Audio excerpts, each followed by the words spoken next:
When the first signal arrived, almost nobody noticed it. It came in the middle of an ordinary night, hidden inside a long stream of routine data sent to Earth's listening satellites. The message was so faint and broken that the system marked it as background noise. But one small detail made the computer push it into the odd folder. The folder where strange things usually go when no one knows what else to do with them. A few hours later, a researcher named Dr. Mara Voss opened that folder. She had a habit of checking unusual files before starting her normal work. Her colleagues sometimes joked that she liked strange things more than normal ones, and she always laughed and agreed. She believed that surprises, especially the ones the universe sends, should never be ignored. She played the audio file once, and all she heard was a soft, trembling sound, almost like wind passing through a hollow pipe. At first, she thought it was interference, maybe a broken sensor or a drifting satellite. But then, right near the end of the clip, she heard something else. It wasn't a word, not exactly. More like the shape of a word, a feeling more than a sound. Something that carried fear, loneliness, and urgency all at the same time. She listened again, then again, and again. Each time she replayed it, the feeling grew stronger. Dr. Voss leaned forward, her eyes narrowing as she adjusted her headphones. She opened her decoding software, ran the signal through filters, and removed the background noise. Slowly, a clearer pattern appeared. A rhythm, a structure. Someone or something was trying to say something. She called one of her coworkers over and played the clip. "What do you hear?" she asked. Her coworker shrugged. "Static? Maybe a distorted language? Could be a meteor burst or some kind of atmospheric bounce." Dr. Voss didn't argue, but she felt something he didn't. There was emotion in the sound. A kind of trembling. Not something that nature usually creates on its own. After her coworker left, she continued analyzing the clip. She compared it to audio samples from over 100 languages. None matched. She compared the rhythm to marine animal calls, mechanical noise, and even seismic activity. Still nothing.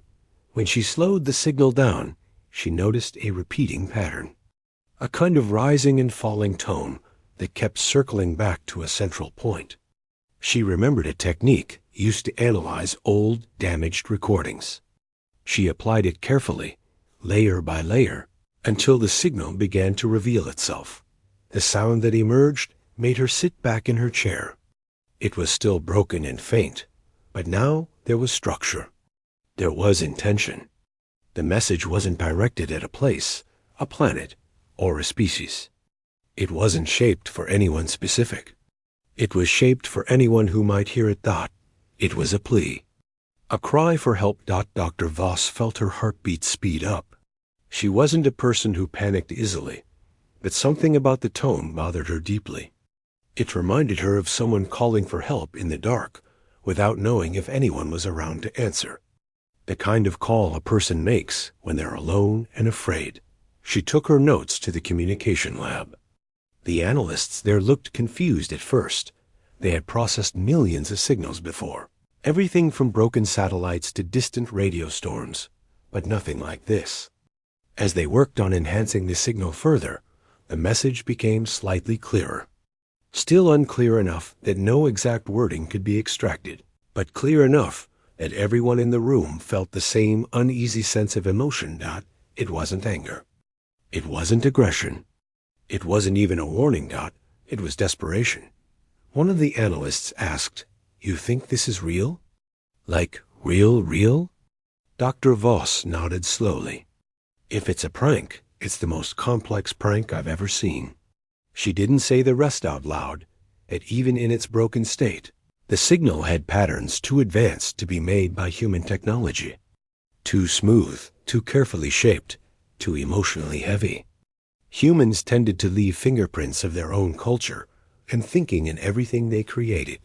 This signal didn't have any of those. As more teams reviewed the message, small fragments of interpretable meaning began to appear. They weren't words, exactly more like shapes of ideas. Uncertainty, fear, a sense of losing control, and an urgent need for help. Nobody could determine what kind of help was needed or what kind of danger the sender faced. The strangest part was how the message ended. Instead of trailing off like a signal fading into space, it cut abruptly, as if something had stopped it. Or someone. That detail made everyone in the room exchange worried looks. The signal was forwarded to Earth's Deep Space Response Agency, a department that usually worked on peaceful missions, like helping stranded astronauts or sending probes to study strange objects in space. But when they played the message through their secure speakers, the room fell silent, even without understanding the words. The emotional weight was unmistakable. Someone far away had cried out in fear, and they didn't know who would hear them. A meeting was called that same evening. Scientists, communication experts, and mission planners sat around a long table. Dr. Voss was asked to explain her findings. She did so calmly and clearly, though inside her chest a mixture of excitement and worry tangled together. When she finished, the room stayed quiet for a few seconds. Then one of the mission chiefs asked, "Do we know where it's coming from?" "Yes," she said. "The signal originated from an uncharted star system, beyond our mapped routes. Very far, but reachable." Another person asked, "Is there any chance this is a natural event?" Dr. Voss hesitated. "If it were natural, it wouldn't carry emotional structure. You can feel the fear in it. You don't get that from stars or space dust." "What are they afraid of?" Someone asked. She shook her head. "The message doesn't say."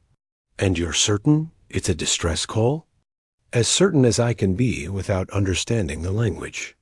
The room filled with the soft hum of machines and the quiet breathing of people trying to absorb what they had heard. The idea that beings on another world were calling for help wasn't frightening on its own. Humans had dreamed of that moment for years. But this message wasn't the hopeful kind. It wasn't friendly or curious. It wasn't calm or scientific. It was raw. It was the kind of message sent when all other options had run out. A new question formed in everyone's mind at the same time, though no one wanted to speak it. If they were asking for help, what had happened to them? Dr. Voss walked back to her office later that night, but the building felt different. The hallways felt heavier. Every sound felt sharper. She kept hearing the faint trembling tone in her mind, the same way a person remembers the voice of someone who begged for help. She knew the next steps were no longer in her hands. A distress call, if confirmed, would require a response. Earth had a team designed for exactly that, a group known for going into difficult and unpredictable situations. People respected them, but many also feared them, not because they were dangerous in a harmful way, but because they faced things others couldn't. As she sat down at her desk, she listened to the message one more time. The trembling voice filled the dark room. The fear inside it was unmistakable. She whispered softly to herself, "Whoever you are, I hope we're not too late." Little did she know, the very people who would answer the call were already being contacted.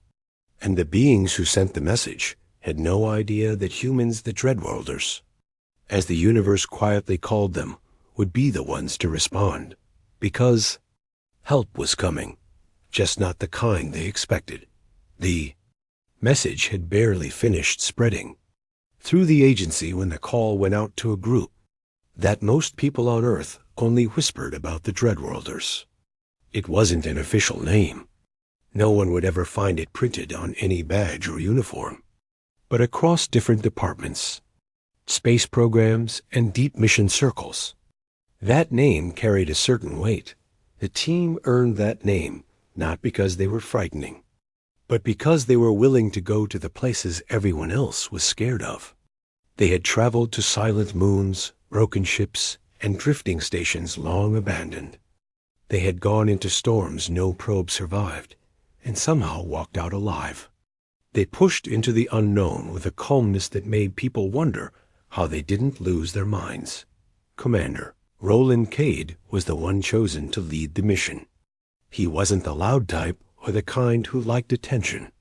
People respected him because he was stable, steady. He was the kind of person who didn't talk too much, didn't panic, and didn't look away when things got hard. Many said he had the heart of an explorer and the patience of someone who had seen too much to ever be shaken again. When he first received the report about the signal, he didn't react the way the others expected. Most people were overwhelmed with questions. Who sent it? What danger were they facing? Was it safe to go? Was it even real? But Commander Cade didn't ask any of those things. He simply studied the recording, listened to the trembling sound, and said, "Someone needs help." That was all he needed to know. The mission briefing took place inside a quiet room with wide screens showing the star map. Tiny glowing dots represented solar systems, nebulae, and long-distance routes. The uncharted star system where the signal came from was marked by a small flickering icon. It was so far out that the map had to zoom several times just to display the location. The officers explained everything they had learned so far, though it wasn't much. The message came from a cluster of moons around a dim star. The location had never been explored because all early scans showed it as empty. No signs of civilization. No resources worth studying. No activity that would attract attention. And yet, something out there had sent a message filled with fear. Commander Cade looked thoughtfully at the map. "How stable is our route?" he asked. "Stable enough," one of the navigators replied. "But the area around that star system is filled with gravity pockets. They shift. We'll need to adjust constantly." He nodded without hesitation. "We'll manage." The officers exchanged a look. That type of calmness was exactly why he was chosen. After the briefing, the commander met with the rest of his team. Each member was skilled in something essential: navigation, scientific analysis, engineering, first contact communication, survival, medical care. They weren't superheroes. They were simply people who had trained their entire lives to stay steady in the unknown. A few team members watched the signal play on the screen. One of them leaned forward and frowned. "Whatever sent this, they sound terrified." Another added quietly, "It doesn't feel like a trap. Not like the usual signs. This feels sad." Commander Cade looked at them and said, "We don't know what we'll find, but we aren't going to judge anything beforehand. We respond because someone reached out." They all nodded. The ship prepared for launch over the next 2 days. It wasn't the largest ship Earth had, nor the fanciest, but it was reliable, built strong, designed to survive long missions where repairs were difficult and help was far away.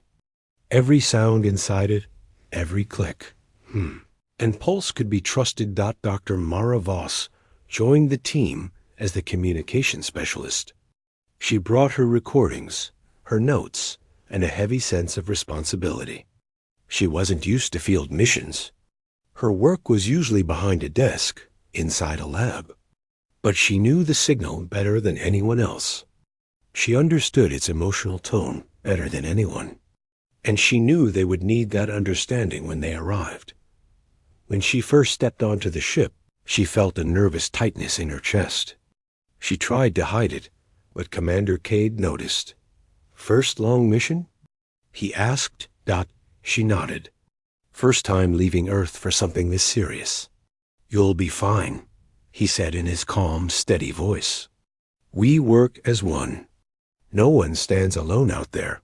It was simple, but it helped.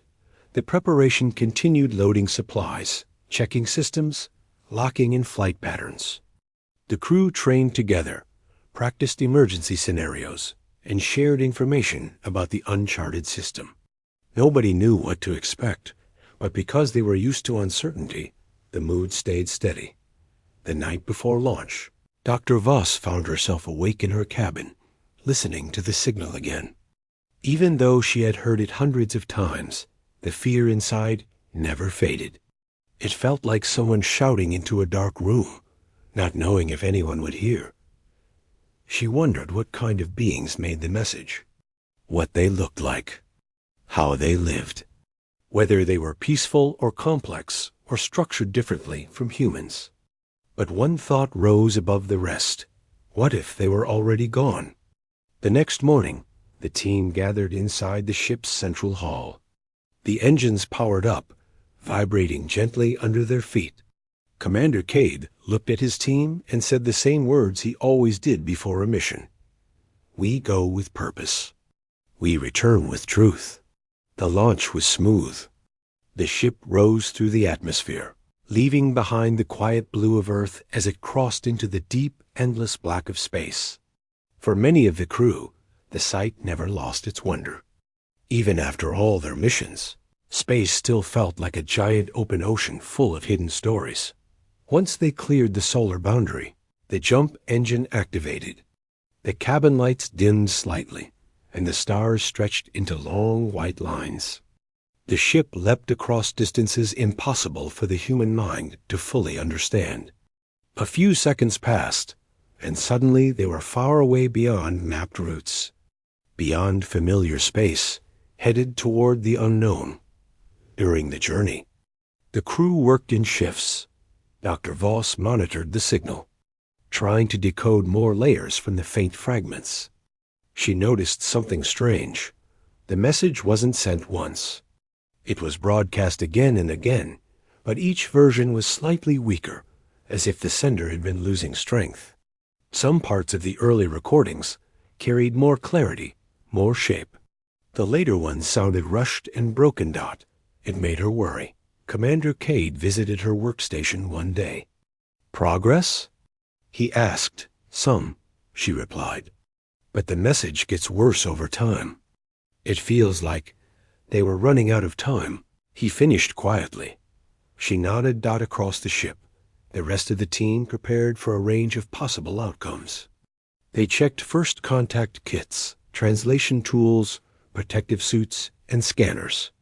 Even though the mission was peaceful, they had to be ready for anything danger, confusion, or even silence. On the fifth day, the ship slowed as it approached the uncharted system. The star in the center was dim, giving off a cool, pale light. Several moons orbited a large, rocky planet, but only one of them showed signs of artificial structures.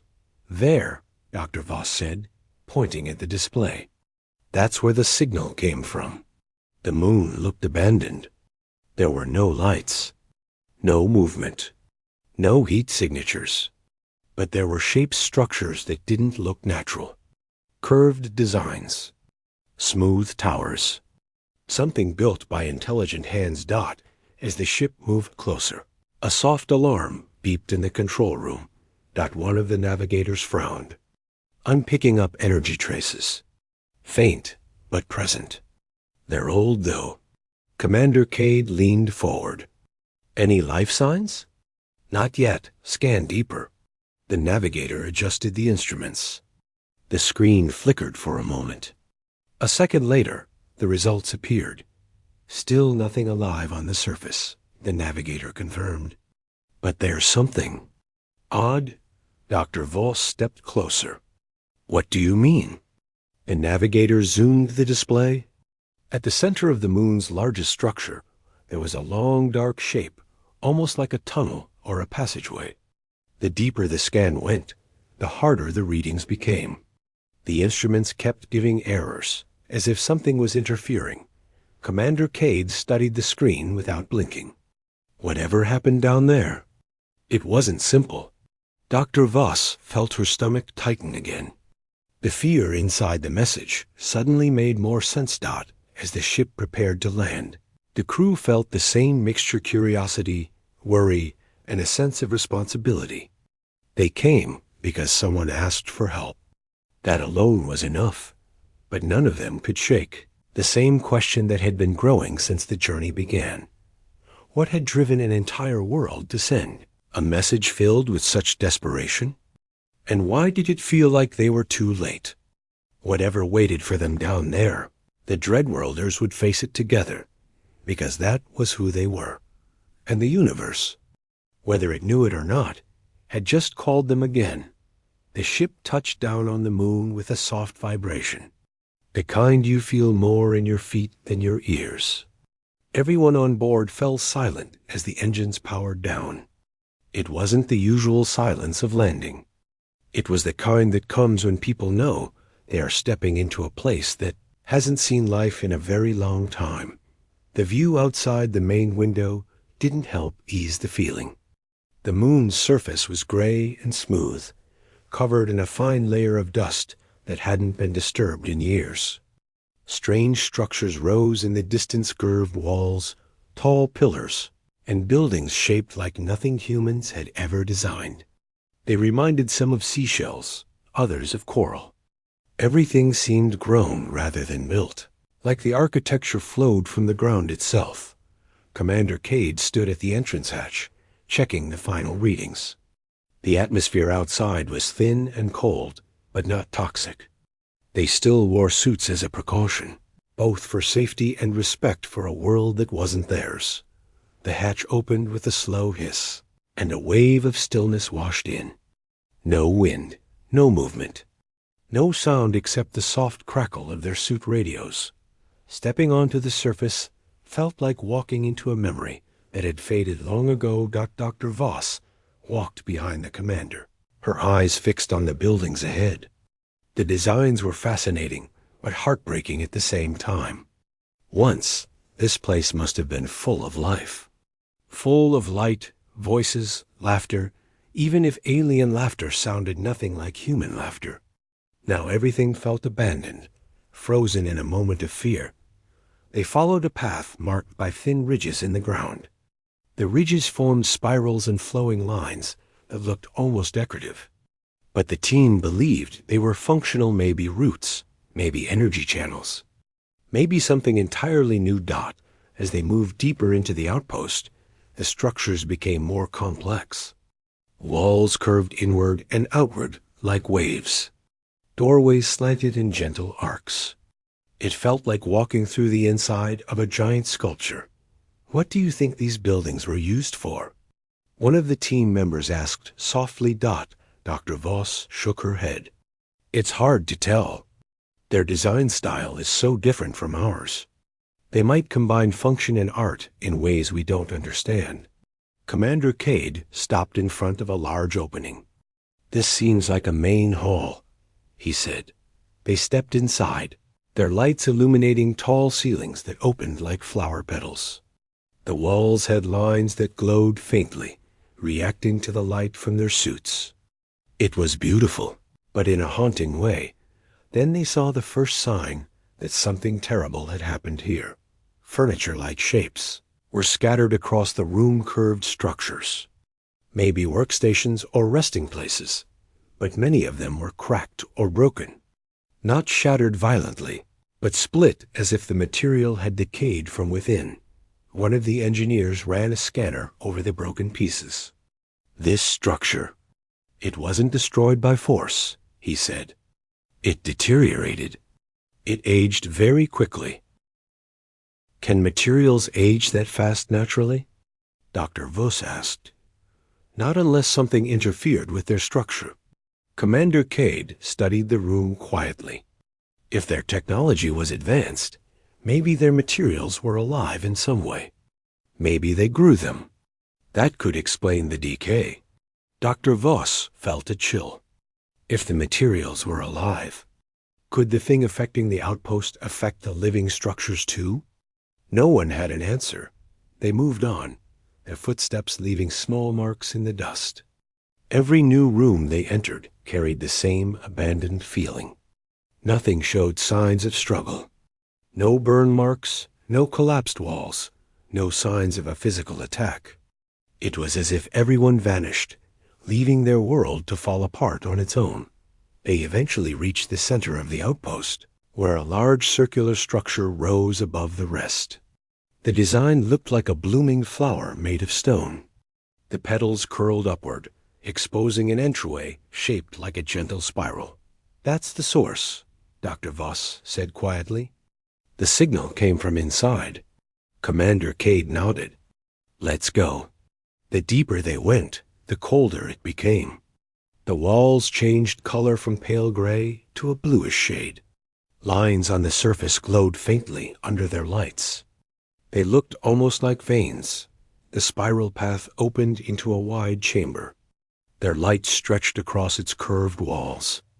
In the center was a circular platform with a device that looked partly mechanical, partly organic.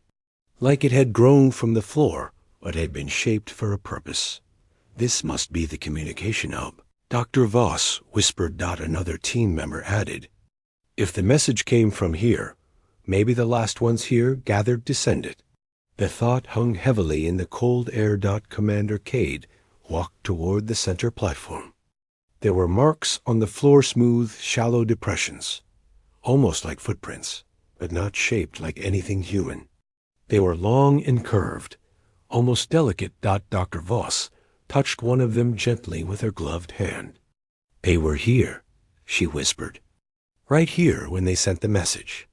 The team began scanning the room, searching for any clues: energy residue, movement records, heat traces, anything that might reveal what happened. What they found instead was unsettling. A faint energy signature pulsed deep below the structure. It wasn't like the communication device. It wasn't electrical or mechanical. It had a strange, unstable rhythm, like a heartbeat that didn't belong to any living thing. The navigator frowned at the reading. "There's something alive down there." Dr. Voss looked uneasy. "Alive like an organism?" "I'm not sure. It doesn't match any known biological pattern. But it's not a machine either." Commander Cade watched the fluctuating pattern on the scanner. "Can we access the level below?" "Yes," the engineer replied. "There's a passageway on the far side of the chamber." They approached the passage, which descended in a gentle curve. As they walked down, the walls changed again, now darker, smoother, almost polished. Their lights reflected slightly, making the corridor feel tighter. The air grew colder. The scanner's readings grew chaotic. "Something's interfering," the engineer said. "It's like the energy below doesn't want to be measured." "That doesn't make sense," Dr. Voss said. "Energy doesn't have intention." But her voice lacked confidence, as if she didn't fully believe her own words. The passage opened into another chamber, smaller but filled with strange shapes along the walls. They looked like tall oval pods. Most of them were empty or cracked, but a few remained intact. One team member whispered, "Were these rooms? Beds? Storage?" Dr. Voss shook her head slowly. "I think these were shelters. Maybe the survivors tried to hide here." Commander Cade examined one of the intact pods. It wasn't broken. It was abandoned. Something inside had left, or maybe never returned. Then, from the far side of the room, a soft metallic tone sounded like a distant chime. The team froze. "It's not natural," the navigator whispered. "It's coming from the deeper chamber." Commander Cade motioned silently for them to move forward. They stepped through a narrow archway and into a very large, very empty hall. The ceiling curved high above them, disappearing into darkness. In the center of the hall was a deep circular pit surrounded by smooth white stone. A faint vibration came from below, like a low hum. Not loud, not threatening, just wrong. The engineer scanned again, but the device struggled. "I can't get a clear reading. It's like the energy down there is shifting." Dr. Voss stepped forward slowly, staring into the pit. She saw nothing at first, just darkness. But after a few seconds, she noticed something. The darkness wasn't still. It moved gently, like a shadow swimming under the surface of water. She felt her breath catch. "What is that?" she whispered. No one answered. For a long moment, They all stood in silence, watching the shifting darkness under the floor. It didn't react. It didn't rush upward. It didn't make any sound. It simply moved, slow and quiet, as if half asleep. Dr. Voss spoke softly, barely breathing. If that thing was beneath their outpost, and if they discovered it, maybe the signal was a warning, or a cry for help. Commander Cade said quietly, "Whatever happened here didn't come from outside." He paused. It came from below. A sudden thought hit Dr. Voss so hard she felt dizzy. What if it wasn't attacking them? She said, what if it was? Feeding on something they didn't understand? Commander Cade looked at her calmly. Feeding on what? She swallowed. I don't know. They stood for a long time in the cold chamber, facing a darkness that moved like it was alive. No violence. No destruction. No signs of an enemy to chase or a creature to fight. Just a silent, shifting shadow deep beneath a ruined world. And for the first time since leaving Earth, the teen truly understood the feeling. Inside the message, the fear wasn't from a battle. It was from something they had no words for, and something that still remained, still waiting, still. Awake. The teen stayed near the edge of the pit for a long moment, listening to the soft humming vibration from below. No one said anything. No one even breathed too loudly. The air in the chamber felt heavy, as if the silence itself was watching them. Commander Cade finally stepped back and motioned for everyone to return to the upper level. We need to understand the rest of the outpost, he said quietly. Whatever happened here, this isn't the whole story. As they climbed the curved passage back to the main hall, Dr. Voss kept glancing over her shoulder. She felt like something was following them, not physically, but in the way a strange thought follows a person long after they hear it. When they reached the central communication chamber again, a soft flicker caught Dr. Voss's eye. One of the glowing lines on the wall brightened for a second. She walked toward it slowly, unsure if it was just a reaction to their movement. But then another line lit up on the opposite wall. The engineer frowned. That shouldn't happen. The energy here is almost gone. These walls shouldn't respond to anything. Before anyone could reply, a faint sound echoed from deeper in the outpost. It wasn't mechanical or natural. It was a voice, soft, weak, almost like a gentle breath. Dr. Voss froze. Commander Cade lifted his hand in caution and signaled the group to stay quiet. The voice came again. A soft, trembling tone. Not human. Not threatening. Just tired and afraid. The team followed the sound into a part of the outpost they hadn't explored yet. The hallways here were darker, and the walls seemed to sag slightly, as if they had aged for centuries. Their steps echoed softly. They turned a corner, and then everyone stopped at the same time. Something moved at the far end of the corridor. At first, looked like a shadow. A thin, pale figure crouched near a broken structure. It trembled with small, frightened motions. When the team's lights hit it, the figure flinched and pressed itself against the wall. As if trying to disappear. Dr. Voss whispered, "It's alive." Commander Cade raised a hand, signaling everyone to hold their position. The figure made no attempt to approach. Instead, it curled in on itself, emitting a soft whimpering sound. Dr. Voss felt things tighten in her chest. Whatever this being was, it wasn't a threat. It was terrified. Slowly, she stepped forward, keeping her movements gentle and small. "It's okay," she said softly, even though she knew the being couldn't understand her words. "We're not here to hurt you." She lowered herself to one knee, trying to appear smaller. The rest of the team stayed behind her, quiet and still. The being lifted its head slightly. Its form was delicate thin limbs, translucent skin that shimmered faintly under their lights, eyes that reflected a soft glow. It looked as if it had once been graceful, but now it was weak, shaking uncontrollably. Dr. Voss extended her hand slowly, not to touch, but to show she meant no harm. The being hesitated, then made a soft sound, something between a whisper and a sigh. Commander Cade spoke quietly through the radio. "Check the environment. Make sure approaching won't harm it or us." The engineer scanned the air. No toxins. Safe levels. "It's just weak." Dr. Voss leaned forward a little more. The being watched her carefully.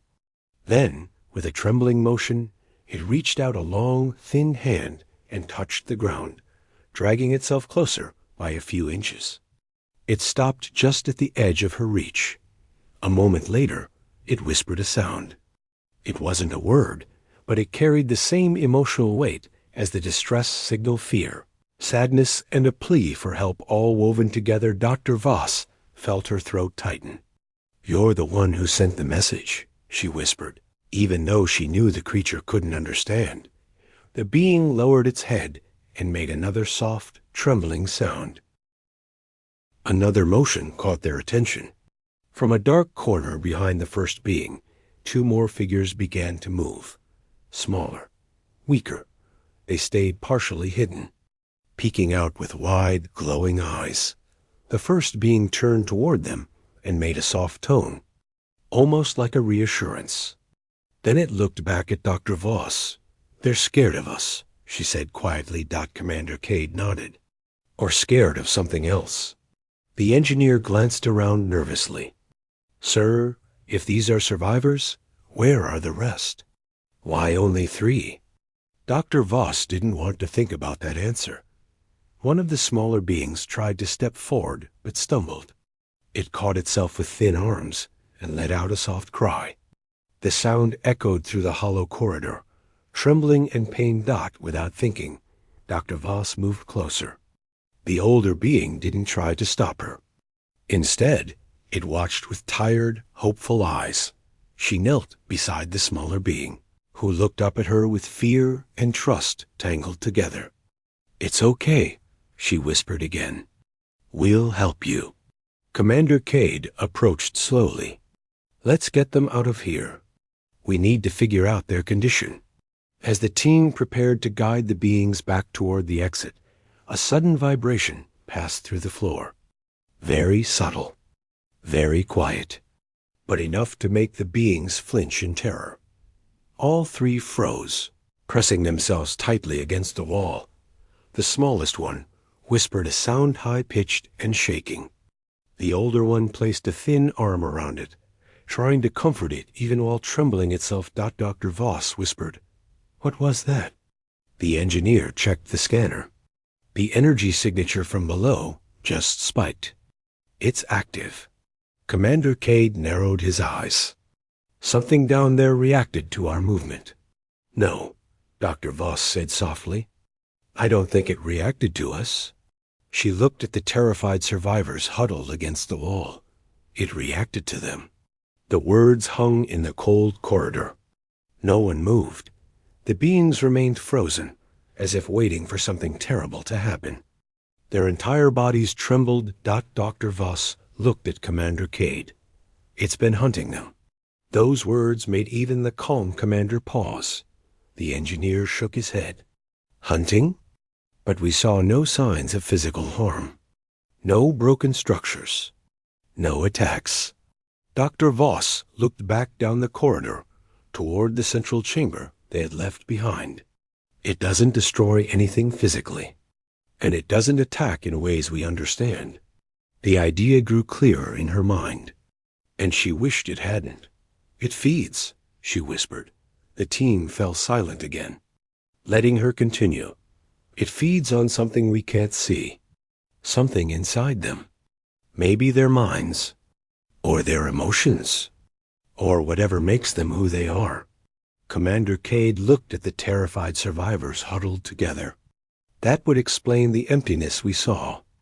The decay, everything." Dr. Voss nodded slowly. "And that's why they're so afraid. That's why the message sounded desperate." The vibration came again, slightly stronger this time. The beings pressed closer together, their fear clear in their soft cries. Commander Cade didn't waste another second. "We're moving now," he ordered. "Keep them between us. Do not run. Stay calm." The corridor felt longer on the way back. Every small vibration made the survivors freeze. Every echo made them flinch. The team stayed steady, moving slowly, keeping their lights wide so nothing could hide in the shadows. When they reached the main hall again, the glowing lines on the walls pulsed faintly. It felt like the whole structure was aware of them, aware of the beings they were trying to save, near the entrance.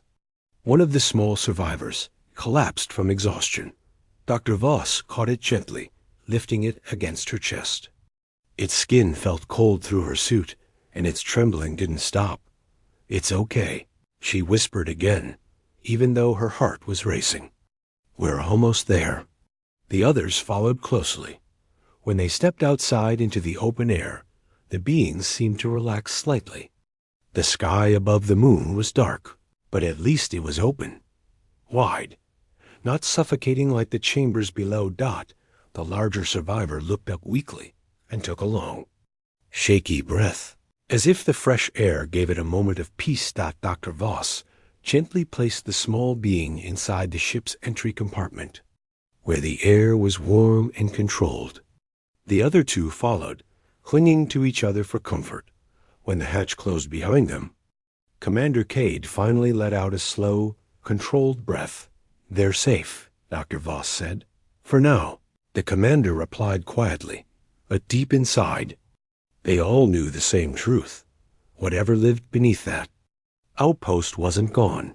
Whatever had hunted these beings was still there, still awake, and it had noticed that its remaining prey had vanished. Ship's doors closed with a soft hiss, sealing out the strange world outside. Inside, the lights glowed warm and steady, a clear contrast to the cold, dark outpost they had escaped from. The three survivors huddled together in the corner of the medical bay, trembling softly. Their thin, translucent skin seemed to shine faintly under the lights, but their eyes were filled with exhaustion. Dr. Voss moved slowly, careful not to startle them. She carried a small scanner and began checking their vital signs. The older survivor flinched at first, but after a moment, it relaxed a little. Even then, the fear in its eyes didn't go away. Commander Cade stood near the door, watching everything closely. He wasn't a man who got easily shaken, but the situation today was unlike anything he had faced before. An abandoned outpost on a distant moon was one thing. A strange energy being that hunted through fear and emotion was another. And these survivors, they were proof that something far more complicated was happening. The engineer sat at the ship's console, trying to decode the readings from the outpost. "Commander," he said, frowning at the screen, "the energy signature below the surface is still active. And it's changing. It's stronger than when we arrived." Commander Cade didn't look away from the survivors. "Is it tracking us?" The engineer hesitated. "I don't know. But it feels like it woke up more when they left." As the engineer spoke, one of the smaller survivors let out a soft, trembling sound. It curled against the older one, hiding its face. Dr. Voss knelt next to them, speaking softly. "You're safe now. No one will hurt you." Of course, she didn't know if they understood the meaning of her words, but she hoped they could feel the kindness in her voice. The ship hummed gently around them. It was a familiar sound for the crew, something they barely noticed. But to the survivors, it seemed calming. They listened carefully, their breathing slowing a little. Commander Cade finally stepped forward. "What's their condition?" Dr. Voss took a slow breath. "They're weak, extremely weak. Not from hunger or injury. Something deeper. Whatever that thing was, it drained something from them." The commander nodded. "Can we help them recover?" "I don't know," she admitted. "They're not like us." Their biology is different from anything we've seen. Another soft tremor passed through the ship's deck, not from inside, but from the moon beneath them. A faint vibration. Barely noticeable, but the survivors felt it immediately. All three of them froze again, their eyes wide with fear. Dr. Voss stood and looked at the commander. "We can't stay here." Commander Cade nodded. "Prepare for takeoff." The engineer quickly ran his hands across the control screen. Engines online. Navigation stable. But he paused, staring at a reading that flashed across the display. "Sir, something is pulling energy from the ground." It's not just waking up. It's reaching out. Can it reach us?" "I'm not sure, but I don't want to find out." Dr. Voss looked back at the survivors, whose trembling had returned. She lowered her voice. "Whatever that thing is, it knows they're gone." Commander Cade's jaw tightened. Everyone's secure. The ship vibrated as the engines activated, lifting the vessel slowly off the moon's surface. Dust and small stones floated upward as gravity weakened around them. The survivors clutched each other tighter, their glowing eyes fixed on the floor, as if afraid the darkness below would break through. The ship rose higher, clearing the edge of the outpost. For a moment, everything felt calm. Then the lights flickered. The engineer stared at the monitors. "We're losing power in Section 3. Commander Cade stepped forward. "Why?" The engineer stopped mid-sentence as a strange pulse appeared on the screen. "Sir, the energy below is reaching toward us. It's interfering with our systems." The survivors let out a soft chorus of frightened sounds. Their bodies glowed faintly, reacting to the disturbance. Dr. Voss looked at them in concern. "Whatever is down there, it's connected to them somehow. Their fear makes it stronger." Commander Cade raised his voice slightly, though he stayed calm. "Get us into orbit, now." The ship's engines roared louder as the engineer redirected power. The craft surged upward, fighting against the unseen force from below. The lights flickered again, but this time they stayed on. "We're clearing atmosphere," the engineer said.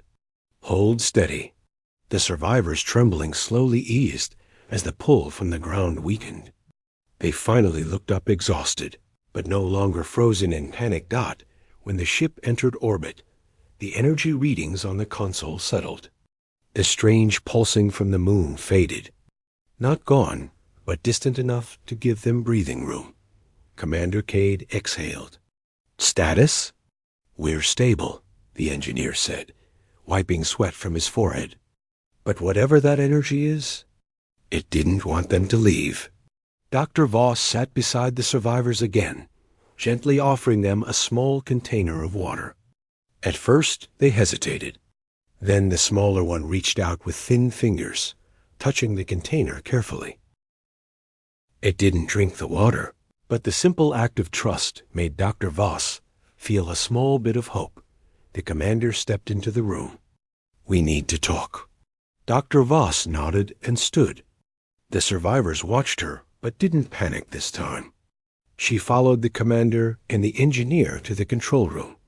They gathered around the central table, the moon's glowing shape turning slowly beneath them on the holographic display. "We need to decide what happens next," Commander Cade said. "We came here because of a distress signal.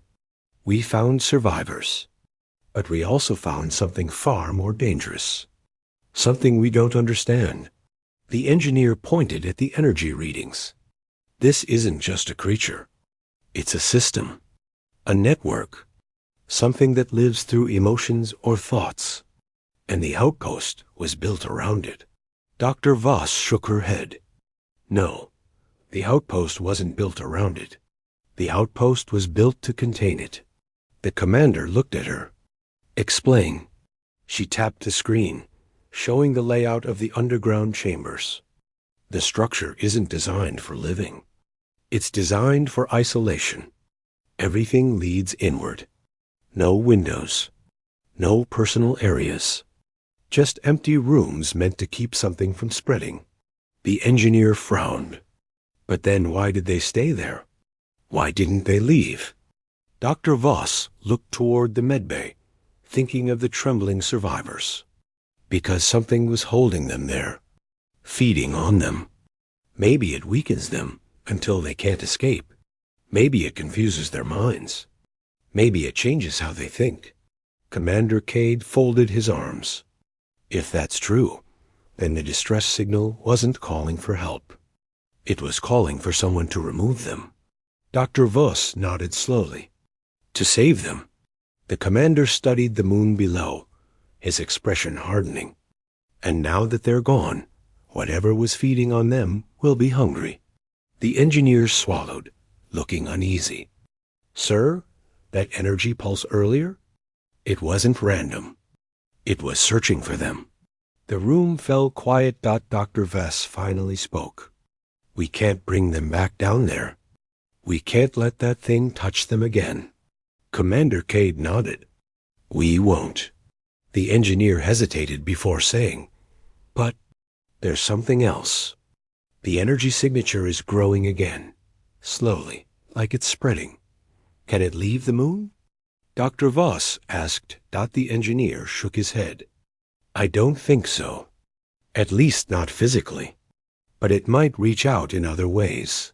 Commander Cade looked at the moon again. Then we need to keep our distance. And we need to protect the survivors until we understand what we're dealing with.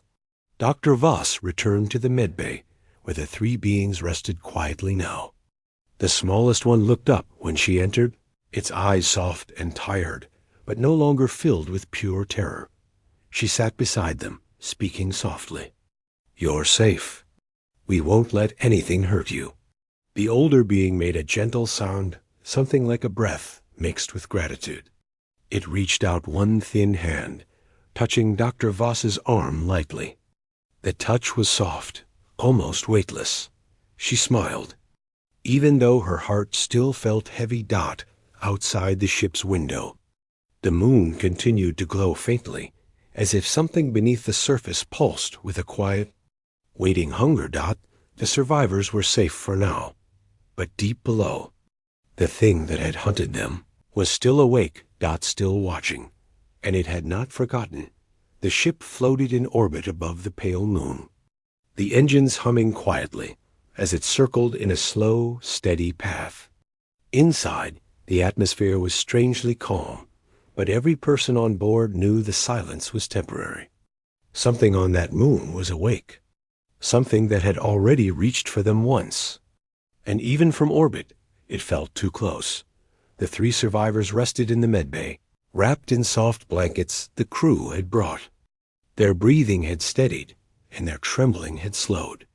But they still kept close together, as if afraid even the air around them might pull them away from safety. Dr. Voss checked on them again and again, partly as a doctor, and partly because she couldn't shake the feeling that they needed someone near them. Commander Cade watched her from the doorway, his arms folded. Any change?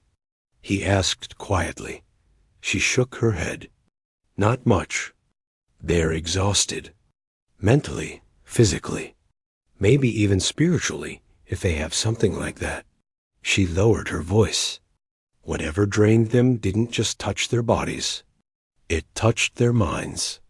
The commander walked further into the room, careful not to seem threatening to the survivors. Do they understand we're helping them? I think so, she said. At least enough to trust us.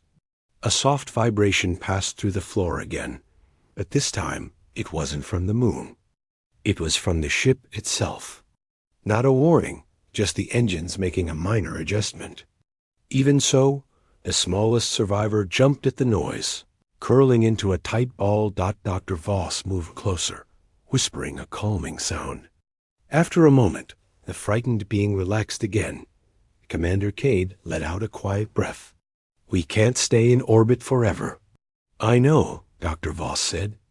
She looked down at the three beings. But we can't leave them unprotected either. The crew gathered in the control room for another meeting. Everyone looked tired, but alert. The engineer stood near the main screen, which displayed the moon below and a cluster of readings around it. He pointed to the shifting lines of data. The energy under the surface is spreading again, but not randomly. It's almost like it's searching for something it lost. Dr. Voss frowned. The survivors? Exactly, the engineer said. It's following their emotional signature. Their fear, mainly. Commander Cade studied the moon with a hard expression. Then we need to keep them calm. That's not enough, the engineer said. It's learning. And the more it learns, the easier it will be for it to reach out again. Dr. Voss stepped forward. What are you saying? That it can grow? Even without them? The engineer hesitated.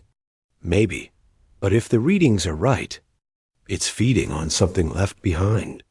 Left behind by the survivors? The commander asked. Maybe, the engineer said.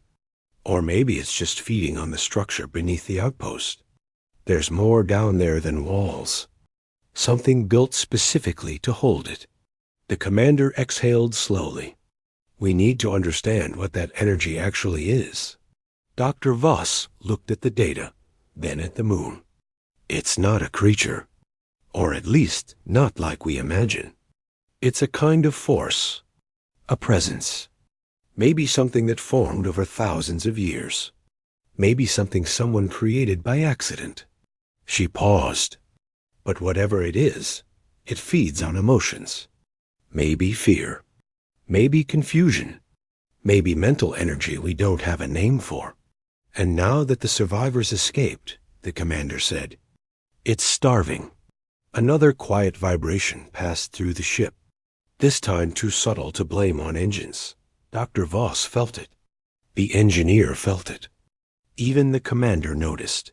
The energy below had reached out again. Dr. Voss whispered, it's sensing us again. The engineer quickly adjusted the controls, shifting the ship slightly. The vibration stopped. Commander Cade straightened. We need a plan. The engineer nodded. I think we have two options. We can move farther away, maybe leave orbit completely. That might keep us safe, but it won't solve anything. Whatever's down there will keep growing. And if it can reach beyond that moon eventually. The room grew tense. Dr. Voss said softly. We can't let it spread. The commander asked quietly. What's the second option? The engineer swallowed. We could disable the outpost power networks completely. Shut down the structures that feed it. It won't kill it, but it might trap it again. Keep it asleep. And who's going to do that? The commander asked. The engineer looked at him. Someone who goes down there. Dr. Voss spoke immediately. No, we can't send anyone back. The survivors clearly sensed the tension outside. All three of them stirred uneasily in the medbay, making soft, low sounds that echoed through the hallway. The engineer turned to her. If nobody goes, that thing grows. If it grows, maybe it reaches farther. Maybe someday it reaches a colony or a ship or someone who won't escape. Dr. Voss didn't answer. She only pressed her lips tightly together. The commander finally said, I'll go. The engineer straightened. Sir, it has to be someone trained, the commander said. Someone who can keep their head clear. Someone who won't panic when the energy tries to mess with their mind. Dr. Voss stepped forward firmly. You can't go alone. He met her eyes. And you can't go at all. It reacts more to emotions. The survivors responded to your empathy. If that thing senses it, it'll go for you first. She opened her mouth to argue, but closed it again. She knew he was right. The engineer looked troubled, but nodded. I'll go with you, sir. You'll need someone to handle the systems. Commander Cade considered it, then agreed. Fine, but we move quickly. In and out. Dr. Voss felt a knot tighten in her stomach. Be careful. The two men suited up and returned to the drop chamber. The ship guided them toward the moon's surface once more, landing them as close to the outpost as safely possible. The survivors curled together in fear as the ship touched down again, but Dr. Voss comforted them gently. The moment the commander and engineer stepped out, they felt something different. The silence was heavier. The ground itself seemed to pulse faintly, as if breathing. The engineer's voice shook a little. "We need to move fast." They entered the outpost again. The halls felt even more empty than before. The flickering lights were dimmer. Strange shadows clung to the corners. But there were no creatures. No movement. Just that same quiet hum beneath the floor. They reached the central chamber and found the control core, a massive cylindrical device connected to dozens of pillars that vanished deep into the ground. "This is it," the engineer said. "Shut this down and the entire network loses power." Commander Cade nodded. "Let's do it." They began pulling out power modules, one after another. The lights flickered. The hum grew weaker and the ground trembled. Not violently, just enough to feel like the moon itself was waking. The engineer froze. "Sir, it knows." "Keep going," the commander said. Another module came out. Then another. The hum faded more, and then stopped completely. The silence that followed was deep and heavy. The engineer whispered, I think we did it." But before they could celebrate, a faint whisper passed through the air. Not a real whisper, but something inside their minds. A soft pressure. A pull. A coldness. Commander Cade steadied himself. "Don't listen. Focus." The engineer shut the last connection. The lights across the outpost shut down completely. Every sound died. Then, for the first time since they arrived on this moon, everything became still. Truly still. Commander Cade breathed out. "Let's go home." They left quickly, refusing to look back as the outpost sank into darkness. The ship collected them, lifting them off the surface for the final time. Inside, Dr. Voss rushed to meet them. The survivors watched from behind her, their eyes glowing softly in the warm light. When the commander stepped inside, they made a soft chorus of relieved sounds. They were safe.